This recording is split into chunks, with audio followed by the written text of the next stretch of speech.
Fenêtre ouverte sur le Talmud. Une série d'émissions proposées par le rabbin Michel Guggenheim et présentée par Olivier Gulan. Réalisation technique Richard Hanou. Une série produite avec le concours de la Fondation Doron. Bonjour Michel Guggenheim. Bonjour. Alors aujourd'hui, ce sera un épisode un petit peu particulier de notre feuilleton, de notre série consacrée au Talmud, à l'étude talmudique. Nous entrons dans une partie, il faut le dire, plus difficile de notre étude. Oui, je voudrais tout de suite signaler et rassurer nos auditeurs. Cette émission sera différente de toutes celles qui les suivront, et dans la mesure où elle sera peut-être plus intellectuelle, elle demandera un effort d'attention plus soutenu que d'ordinaire. Mais il m'a semblé nécessaire de montrer une fois que l'étude du Talmud se fait en plusieurs étapes et que lorsqu'on la lit simplement et qu'on s'arrête à la simple lecture, à la compréhension primaire, il arrive parfois qu'on passe complètement à côté du sujet. Et qu'il ne faut pas montrer également peut-être qu'il ne faut pas s'arrêter uniquement à la page du Talmud imprimée devant nous, mais qu'il faut également s'intéresser à ce que disent d'autres, à ce qu'on peut dire des commentateurs qui ont suivi. Tout à fait. Montrer qu'en fait, lorsqu'on étudie le Talmud à un haut niveau, la lecture du Talmud n'est que la première approche.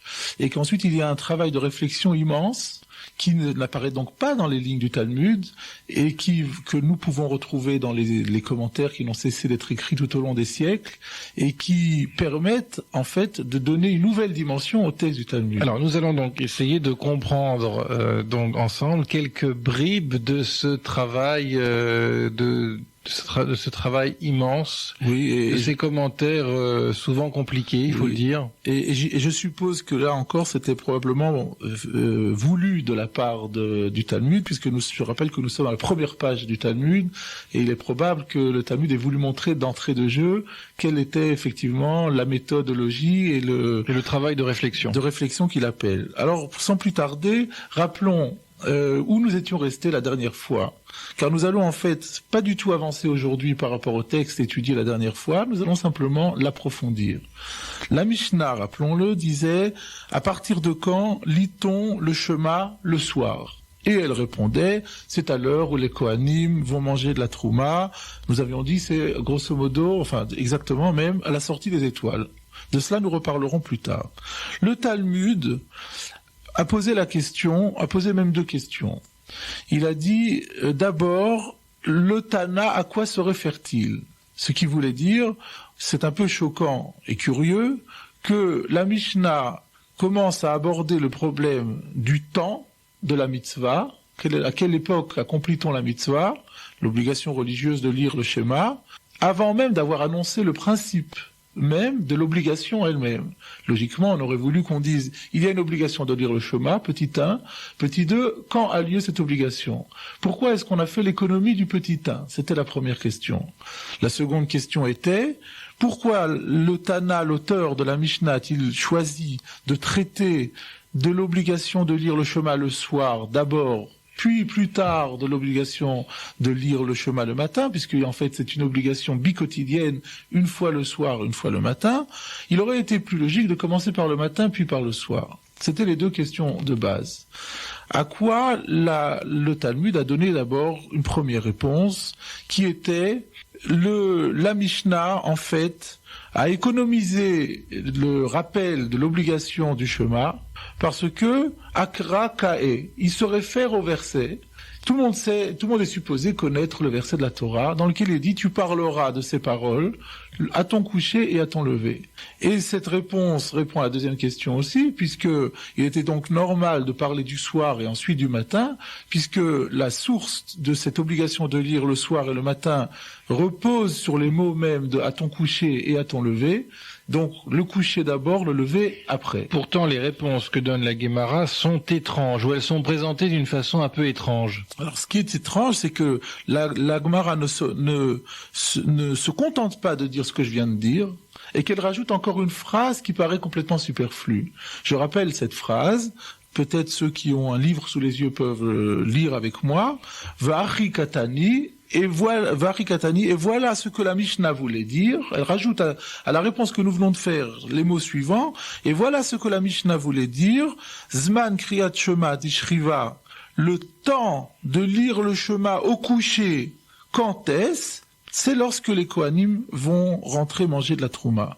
Or, cette phrase n'apporte rien. Ça, c'est quelque chose qu'on avait compris depuis le début, que la Mishnah nous dit que le temps du coucher, c'est quand les Kohanim vont manger de la trouma. Elle est complètement... Je rappelle, une parenthèse, je rappelle que nous en sommes, pour ceux qui ont comme moi l'édition Steinsaltz, je rappelle que nous en sommes en gros à la ligne 4 de la page 11. Très bien. Donc la question est que la réponse de la Gemara est faite en 2 étapes. La première étape paraît très normale et très cohérente, et la seconde étape paraît hors sujet et complètement superflue. C'est ce genre de question qui laisse supposer qu'il y a derrière cela, en fait, une problématique tout à fait différente, qui est sous-jacente et qu'il importe de retrouver. Et l'effort de réflexion du talmudiste va essayer de retrouver, à travers cette indication, quel était le problème sous-jacent, la dialectique sous-jacente. Ce qui va nous permettre, finalement, de comprendre ces quelques lignes, ces premières lignes de la Gemara, d'une façon tout à fait différente.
Alors, monsieur le rabbin Guggenheim, la formulation de la Guémara est un petit peu énigmatique. Je vais vous proposer la réponse qui a été fournie par un auteur classique, un commentateur classique du Talmud qui s'appelle Rabbi Yoshua Falk et qui est auteur d'un livre qu'on appelle le Pene Yoshua, littéralement le visage de Josué, et qui est comme je le disais, un auteur classique qui est dont la méthode est très concentrée sur le commentaire très littéral du Talmud. Une parenthèse, immédiatement, ce que vous allez nous dire là, c'est donc dans ce livre. Oui. Mais ça ne figure pas dans le texte. Donc ça ne figure absolument pas dans le texte. Rashi n'en parle pas. Rashi ne fait... Parce que là, nous sommes au-delà du pshat. Bien entendu. Du sens littéral. Oui, absolument. Et puis Rashi est au Moyen-Âge. Les Tosafistes non plus. Les Tosafistes et Rashi ne nous ont pas donné d'indication concernant la compréhension de ce texte. Donc il faut donc effectivement attendre plusieurs siècles.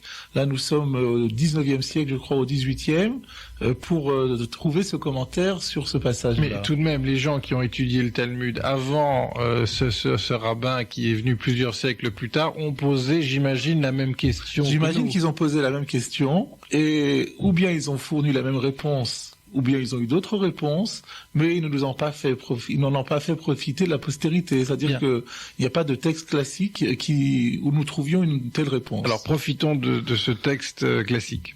Eh bien, il faut pour comprendre cela faire une petite introduction.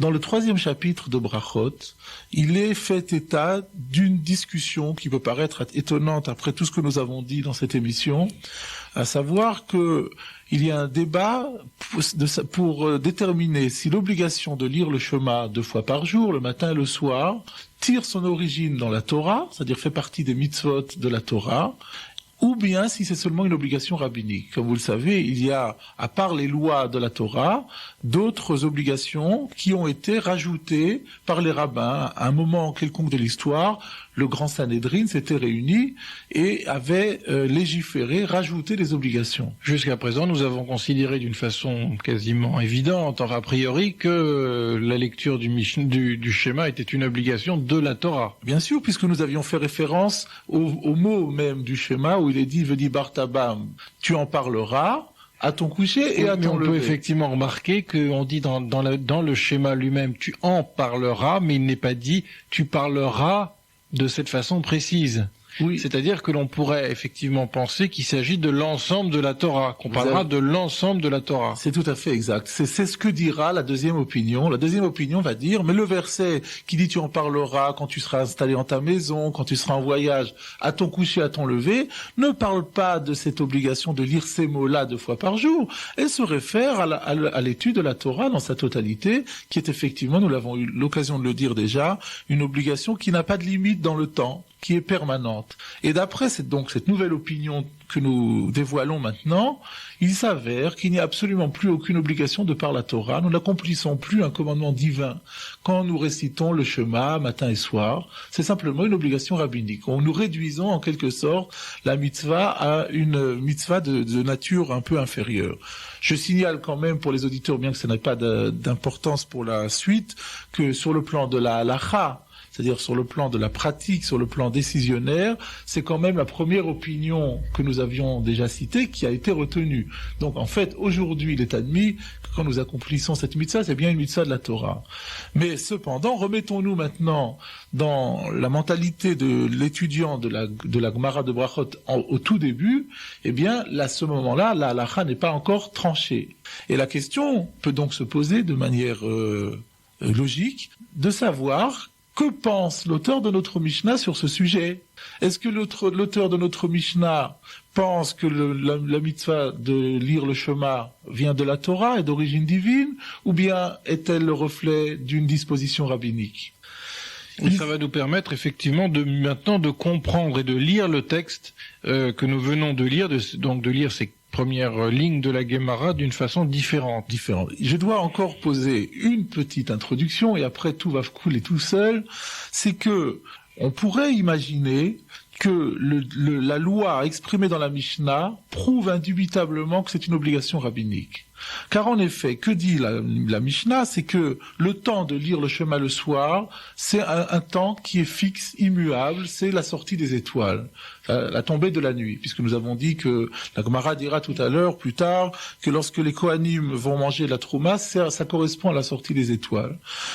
Or, si on dit que l'obligation de lire le Shema trouve sa source dans les mots « à ton coucher », cela veut dire autre chose, cela veut dire qu'on doit lire le Shema quand on est couché. C'est-à-dire que chaque personne, au moment où elle est couchée, doit dire le Shema.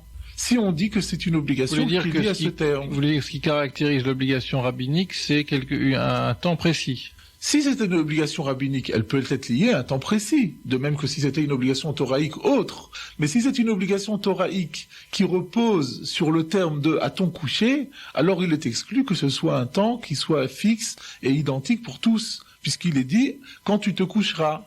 Et c'est pourquoi, effectivement, on aurait tendance à comprendre que l'obligation de le Shema selon la Mishnah, c'est une obligation rabbinique.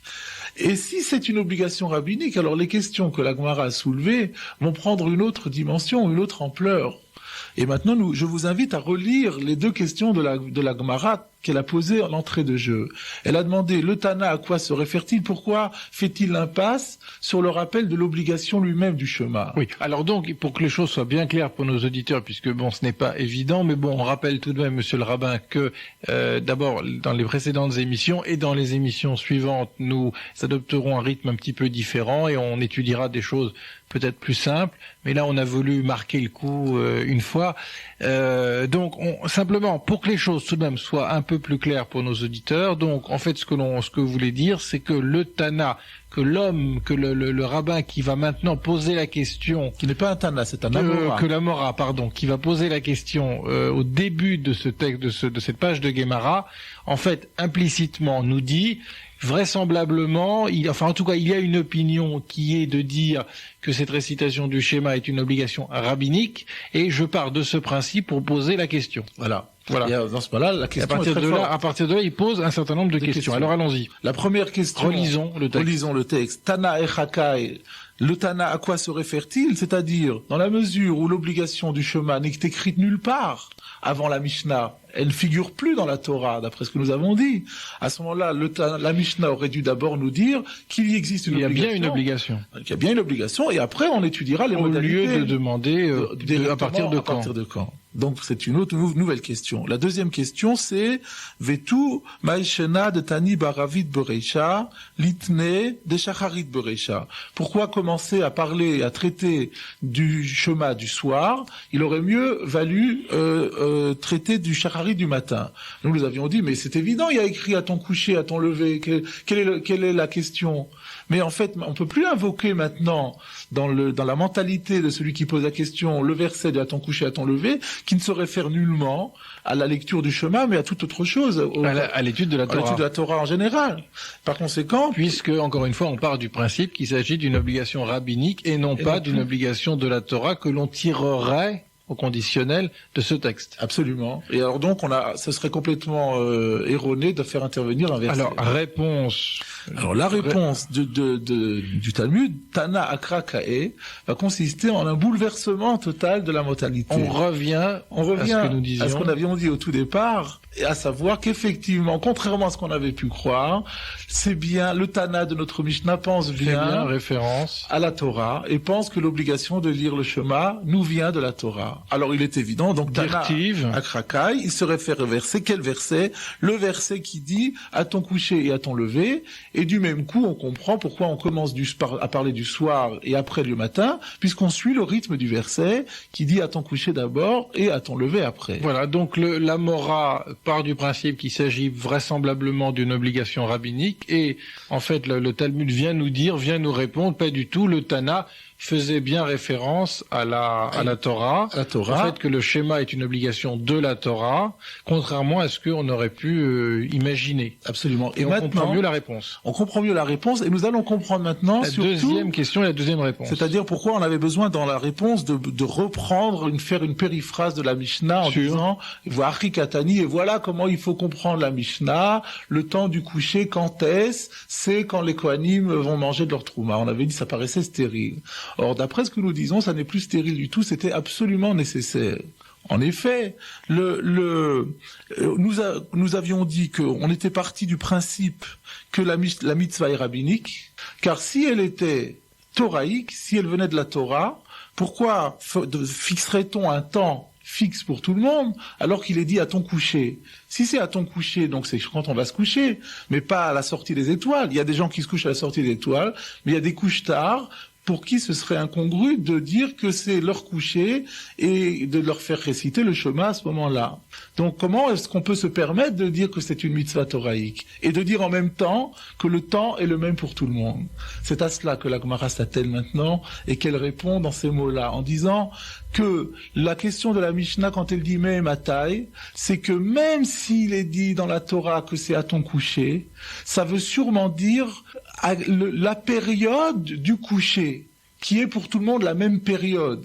Il est vrai que tout le monde se couche à des moments différents, mais il y a une période au cours de laquelle on va se coucher. Et c'est cette période-là qui va être la même pour tous, et c'est cette période-là qu'il convient de déterminer. Et d'où vient ce présupposé? Parce que sinon, si on disait qu'il faut comprendre le verset à ton coucher si stricto sensu, que tout le monde, quand il se couche, on aurait une mitzvah dont le temps serait différent d'un juif à l'autre. Et ça, c'est quelque chose qu'on n'a jamais vu. Vous savez que la Torah, elle est hostile à tous les comportements séparatistes, à tout ce qui fait divergence entre les uns et les autres. Et que la Torah nous dise que chacun aura une mitzvah à accomplir dans un temps différent, c'est quelque chose qui est exclu. Et c'est pourquoi, même si on dit que la mitzvah repose sur un dîme de la Torah, il n'en reste pas moins que le mot à ton coucher ne voulait pas dire au moment où chacun ira se coucher, mais dans la période générale du coucher qui est à définir. Quand commence la période générale du coucher? Au moment où on revient à la trouma. On revient à la trouma au moment où on comprend pourquoi donc cette précision est utile. Et d'ailleurs, on va continuer à en parler puisque rien n'est encore tout à fait réglé à ce sujet. Et ce sera certainement l'un des thèmes abordés dans la suite de la Gemara. Alors il y a une dernière question à relever. Oui, à soulever. Voilà. La Gemara a ensuite a fourni une nouvelle réponse. Elle a dit, et si tu veux, je te dirai, Ibai Teima, si tu veux, je te donne encore une autre réponse. On fait plus référence à Beshor Becha ou Kumecha, on fait référence à la création du monde. Le monde a été créé, d'abord le soir, ensuite le matin. C'est à cause de cela que la Mishnah parle d'abord du soir et ensuite du matin. On peut se demander, alors que la première réponse était tellement solide et évidente, pourquoi la Mishnah, le Talmud, cherche-t-il à donner une deuxième réponse? Eh bien, d'après ce que nous dit le Pnei Yoshua, le Talmud veut maintenant essayer de montrer qu'il n'est pas certain, finalement, que l'auteur de la Mishnah pense que la mitzvah de Kriyat Shema soit Minatora. On peut même dire qu'elle est effectivement rabbinique, comme l'autre opinion que nous avions dit, et que donc elle n'est plus axée sur à ton coucher et à ton lever. Pourquoi alors la Mishnah aurait-elle choisi de commencer à parler du soir, puisqu'il n'y a plus de ton coucher et de ton lever qui sert de référence? On peut trouver une autre raison, cette raison étant qu'on fait référence à la création du monde, où il a été dit soir et où il a été dit matin. En d'autres termes, pour conclure cette émission, c'est que finalement le débat est de savoir, à propos de la question fondamentale de l'origine de la mitzvah du Shema. Est-ce une origine toraïque? Est-ce une origine rabbinique? La question est de savoir que pense l'auteur de notre Mishnah. La conclusion est qu'on ne peut pas savoir. On peut comprendre notre Mishnah, qu'elle pense comme une opinion ou comme l'autre. Monsieur le rabbin, je vous remercie. Alors la prochaine fois, nous continuerons l'étude de ce texte, mais je pense que les choses seront... Ça sera beaucoup plus simple. Si quelqu'un n'a pas bien compris aujourd'hui, surtout qu'il ne se décourage pas, il verra que la semaine prochaine, ça sera beaucoup plus facile. Merci Michel Guggenheim. C'était Fenêtre ouverte sur le Talmud, une émission produite avec le concours de la Fondation Doron.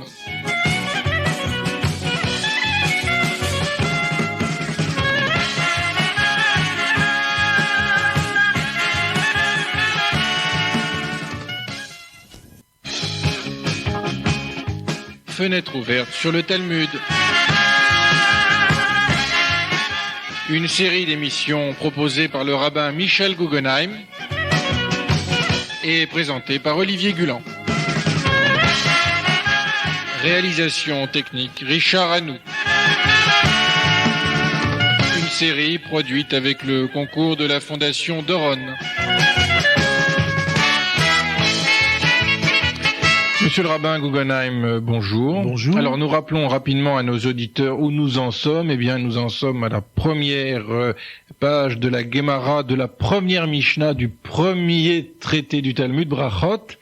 On va rappeler en quelques mots ce que nous avons vu la dernière fois. Voilà, alors la dernière fois, le Talmud s'était interrogé sur les raisons pour lesquelles la Mishnah avait choisi de parler de la lecture du schéma du soir avant celle du matin, et elle avait donné finalement une première réponse parce qu'on s'inspirait du verset qui traitait lui-même de la lecture du schéma et qui était à ton coucher et à ton lever, et ensuite elle avait proposé une nouvelle réponse qui était c'est pas à cause de à ton coucher et à ton lever, nous avions expliqué pourquoi on cherchait à donner une autre réponse, et c'est parce qu'il est dit dans la Genèse à propos de la création du monde, il fut soir et il fut matin, un jour, et donc on a voulu montrer que dans le judaïsme, le jour vient après le soir. C'est à ce stade-là que nous reprenons la Gemara. Pour ceux qui ont un texte sous les yeux, nous reprenons donc juste après Vayohi Erev, Vayohi Voker, Yom Echad. Le Talmud pose la question et dit Iachi, s'il en est ainsi, Seifa de Katani, dans la Seifa c'est la fin.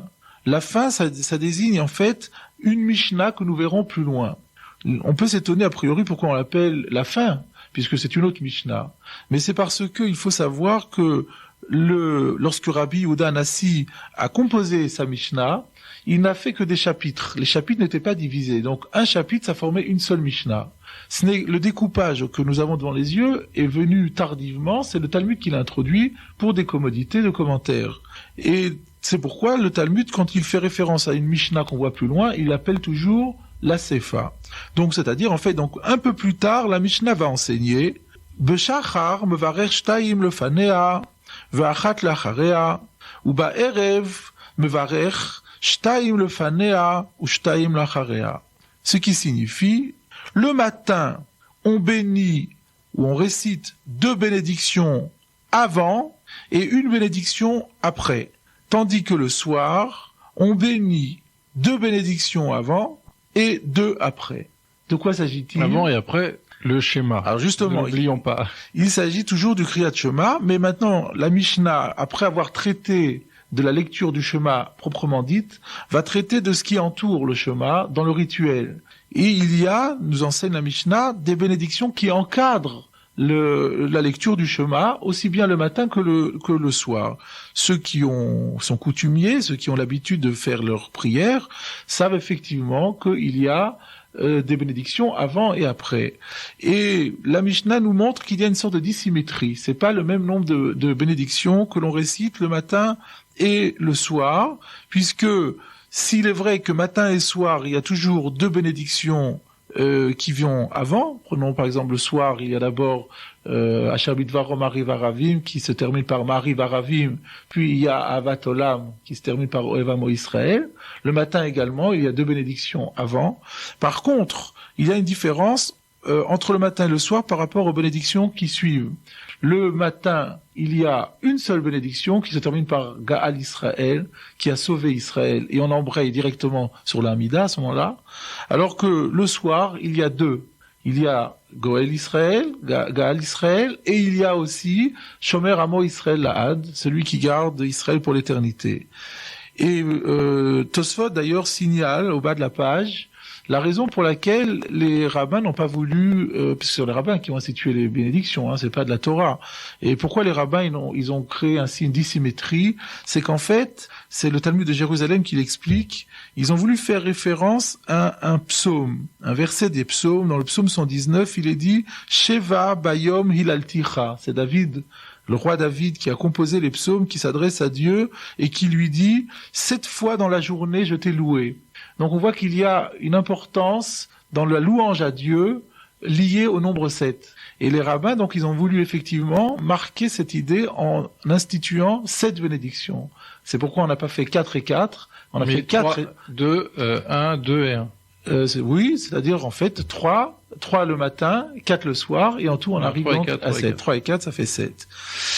Bien, ça c'est l'explication de la Mishnah proprement dite. Mais revenons maintenant à la cohérence de la question. La question est, si on explique que l'auteur de la Mishnah veut faire référence au verset de la Genèse qui met toujours le soir avant le matin, et pour cette raison, donc, il a choisi de traiter de la lecture du Shema du soir avant celle du matin.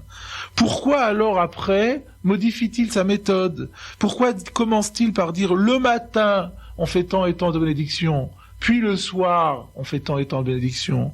Il aurait été logique de conserver la même méthode et dire la même chose mais en sens contraire. Dire le soir il y a 4 bénédictions, puis le matin il y en a 3. C'est logique. C'est logique, il y a une incohérence dans la méthode. Réponse du Talmud, Tana patach be'arbit vehadar tani be'shacharit. C'est-à-dire, le Tana a ouvert, il a commencé son enseignement par le soir, et ensuite, effectivement, comme nous l'avons déjà dit, il a enseigné le matin. C'est-à-dire, il n'y a pas remise en question fondamentale de la réponse qu'on a donnée. Alors la question qui était, mais alors pourquoi après il change de méthode? C'est pour cela que la Gemara donne encore quelques mots d'explication. Ad dekae beshacharit parish mile de shacharit ve'adar parish mile de arbit. C'est-à-dire, ad dekae beshacharit, tant qu'il était à parler du matin, il a expliqué toutes les choses du matin, tous les enseignements relatifs au matin. Et ensuite, il a expliqué les enseignements qui sont relatifs au soir. Ce qui veut dire, c'est en fait simplement une commodité dans l'enseignement et peut-être pour être aussi plus pédagogique et plus didactique. C'est vrai que si on avait une rigueur extrêmement sévère, alors on a décidé de parler du soir avant du matin, alors on va faire soir matin. Mais à la limite, ça pourrait paraître lourd au bout du compte. Oui. Il est plus commode et plus facile finalement de dire bon d'accord, on marque l'idée au départ, on parle du soir d'abord, le matin après. Mais une fois qu'on est maintenant, on a marqué le coup, on est dans le matin, on va traiter maintenant l'enseignement du matin. Et on se demande même si la question était vraiment nécessaire. Si, la question, un tout petit peu. La question, vous l'aviez bien comprise au départ, elle était très méthodologique. Mais ce que on est peut-être en train de nous faire montrer ici, c'est que le Talmud n'est pas rigoureux à l'extrême, c'est-à-dire rigoureux pour être rigoureux. Il n'est pas obsessionnel. Il n'est pas obsessionnel dans sa rigueur. Ce qui est important pour lui, c'est de marquer les idées. Et une fois qu'il a marqué les idées, il a aussi souci de son auditeur, pour lequel l'enseignement sera le plus facile à comprendre.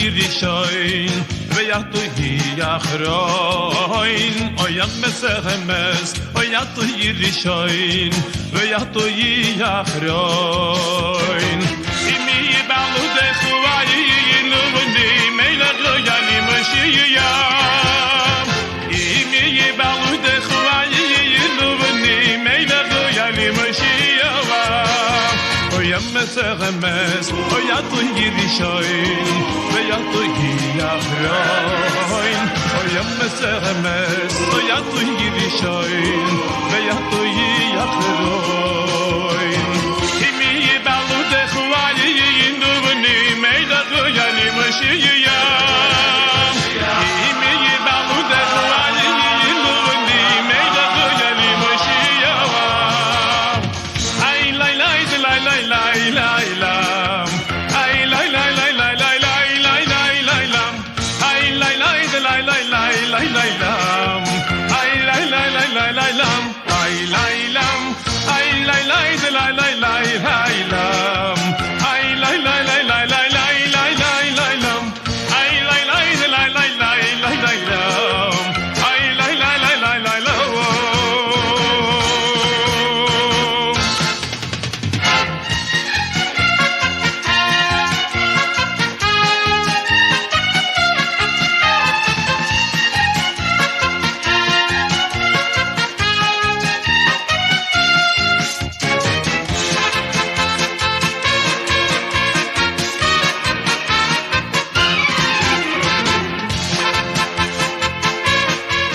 monsieur le rabbin Guggenheim, nous abordons un nouveau paragraphe, du moins dans l'édition Steinsaltz, puisque Steinsaltz a un peu arbitrairement divisé le texte qui est d'une traite dans l'édition traditionnelle, donc diviser ce texte en paragraphes, et c'est, si je lis bien, le paragraphe Gimel, toujours page 11 de l'édition Steinsaltz, et nous en sommes presque à la moitié de la page en édition traditionnelle. C'est bien cela. Dans l'édition traditionnelle, nous sommes arrivés maintenant aux 3/4 de la page, mais il y a quand même un repère. Nous sommes arrivés, il y a 2 points quand même qui sont dans l'édition traditionnelle qui sont marqués et qui montrent bien qu'effectivement nous avons la dernière fois achevé un premier commentaire sur une première partie de la Mishnah, et maintenant nous allons donc aborder le commentaire sur une autre partie de la Mishnah. Vous voyez que la méthode du Talmud est très logique. On prend un passage de la Mishnah, on le commente, et on passe au suivant. Alors, à Marmar. À Marmar, ou à Marmor, d'après d'autres vocalises à Marmor,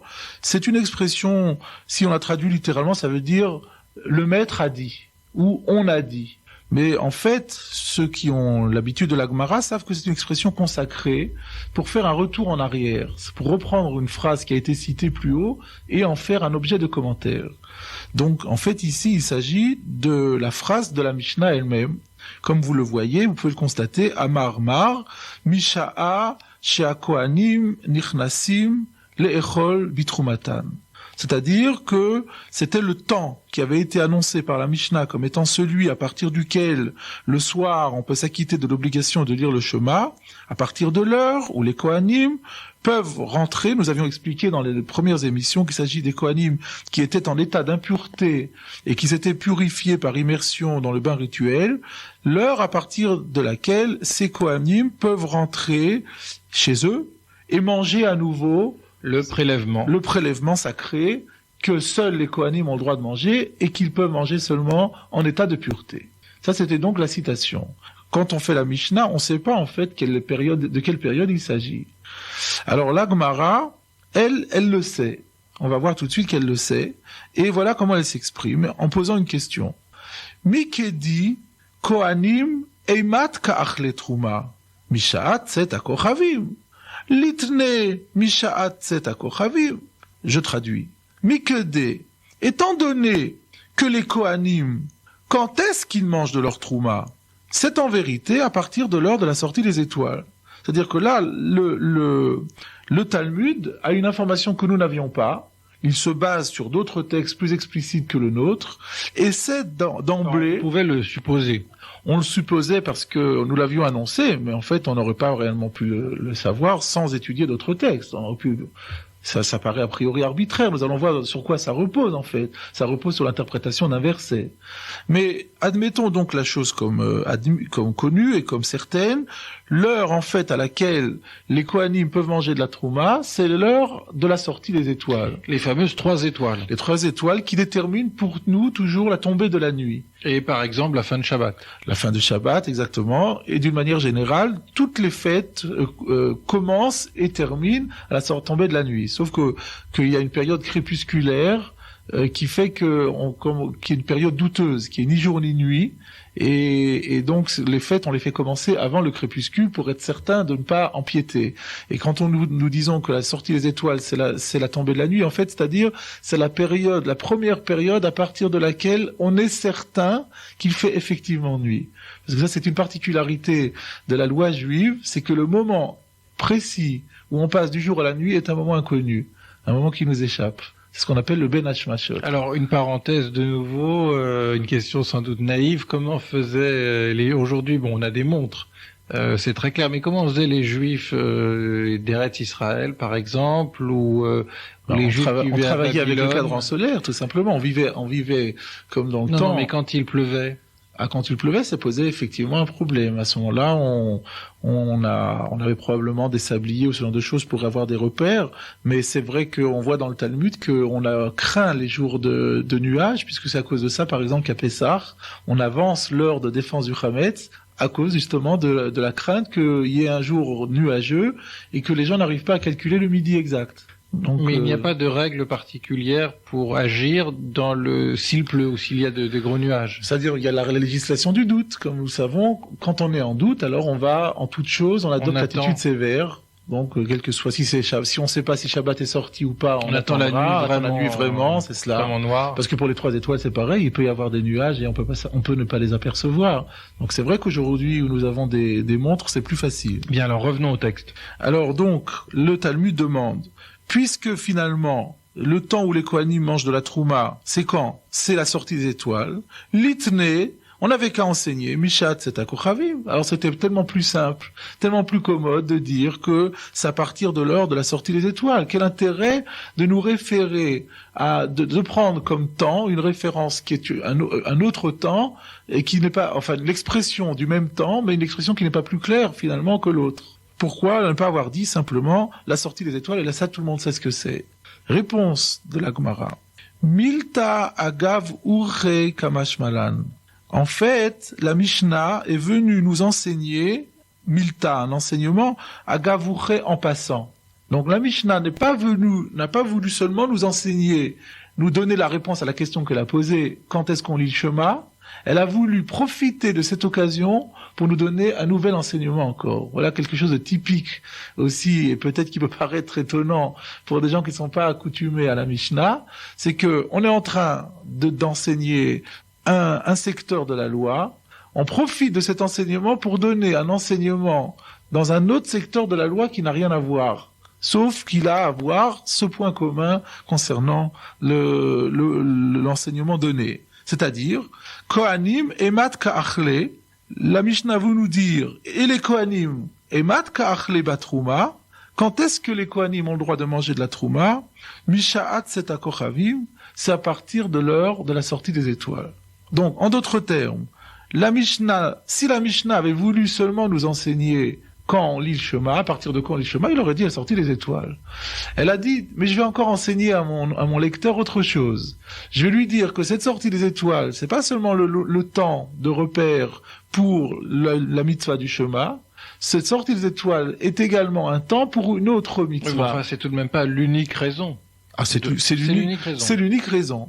Mais donc en fait, ce que l'on pourrait dire, c'est que quand on lit la Mishnah, le temps des Kohanim, c'est lui qui est utilisé comme Melamed, c'est lui qui sert de référence au Kriyat Shema. Et maintenant, vous voyez que le commentaire du Talmudique renverse complètement les choses.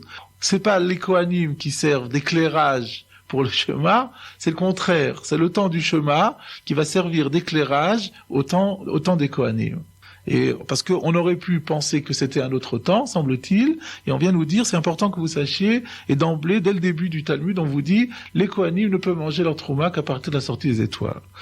Mais alors, la Gemara ne s'arrête pas là, elle dit, mais il y a comme quelque chose qui est pas clair, parce que ça paraît, peut-être, il n'y a pas de difficulté particulière. Quel est l'enseignement? Finalement, si on étudie les textes, n'est-il pas évident que ça ne peut être que ce moment-là? Et peut-être peut-on jeter à ce moment-là d'abord déjà un coup d'œil pour nous dire, mais au fond, Rashi va nous dire, mais d'où savons-nous que c'est la sortie des étoiles?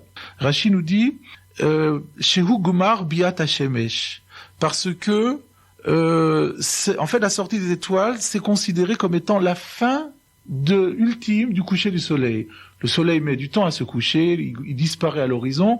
Même lorsqu'il disparaît à l'horizon, il y a encore des reflets qui apparaissent dans le ciel. En fait, la sortie des étoiles, ça correspond à l'achèvement définitif du coucher du soleil. Or, ça je le dis parce que nous ne le ferons plus dans le texte, à propos de la terouma, le verset dira « Le soleil se couchera et il sera pur ». Donc, il est clair qu'il faut que le soleil soit couché pour qu'il soit purifié. C'est donc de là, en fait, qu'on comprend que le soleil étant couché de manière définitive, c'est-à-dire la sortie des étoiles étant arrivée, à ce moment-là, il est pur et il peut manger de la trouma. Alors, si c'est ça, la Gemara demande encore, mais alors, où est le chidouche? En quoi c'est tellement important? Qu'est-ce que la Mishnah avait besoin d'insister là-dessus? Et la Gemara dit encore, Va kamash malan de kapara lome akva. En fait, cela est venu nous enseigner que l'expiation n'empêche pas de manger de la trouma. Alors, je voudrais encore donner une petite explication là-dessus. Il y a des catégories d'impuretés qui nécessitent pour leur purification autre chose encore que l'immersion dans le bain rituel. Après cela, pour être complètement pur et pour pouvoir accéder au sacré, pour que le prêtre à l'époque puisse à nouveau entrer dans le sanctuaire et offrir des sacrifices, il fallait qu'il offre lui-même d'abord un sacrifice expiatoire de purification. Par exemple, le Metzora. Vous savez qu'il y avait une sorte de maladie qu'on appelle improprement la lèpre. C'est une maladie de la peau qui n'est pas réellement identifiée et qui rendait impur. Bon, si un Kohen était frappé de cette maladie et qu'ensuite il était guéri de cette maladie, il fallait pour qu'il se purifie qu'il aille au mikvé, mais il fallait également qu'il offre un sacrifice. On aurait donc pu croire que tant qu'il n'est pas entièrement pur, qu'il n'a pas offert ce sacrifice, puisqu'il ne peut pas offrir, il ne peut pas rentrer dans le sanctuaire, on aurait pu imaginer à bon droit qu'il n'a pas le droit non plus de manger de ce fameux prélèvement, puisque lui aussi est sacré. Et voilà en fait le fond de l'histoire. C'est cela le fond de l'enseignement de Rabbi Yehuda Hanassi dans cette Mishnah, c'est que malgré le fait que le Kohen ne soit pas entièrement pur, dès l'instant où il a pénétré dans le mikvé, et qu'après son immersion dans le bain rituel, la nuit tombe, il est suffisamment pur pour pouvoir manger de la trouma. Donc la purification du Kohen se fait par paliers, et c'est cela finalement qui motive le choix de Rabbi Yehuda Hanassi comme référence du début du temps de la lecture du Shema, d'avoir évoqué le cas du Kohen, et de ne pas avoir simplement fait référence à la sortie des étoiles. Monsieur le rabbin, je vous remercie. Que nous proposez-vous pour la prochaine fois et pour les épisodes suivants? Eh bien, je vais vous proposer de sauter un petit peu dans le texte, parce que de toute façon, on ne va pas étudier tout le Talmud, et nous allons passer une page plus loin, et le Talmud va évoquer le problème des gardes qui avaient été traités dans la Mishnah, et vous allez voir que ces gardes sont traités de manière très très originale par le Talmud. Monsieur le rabbin, je vous remercie. C'était Fenêtre ouverte sur le Talmud, une émission produite avec le concours de la Fondation Doron.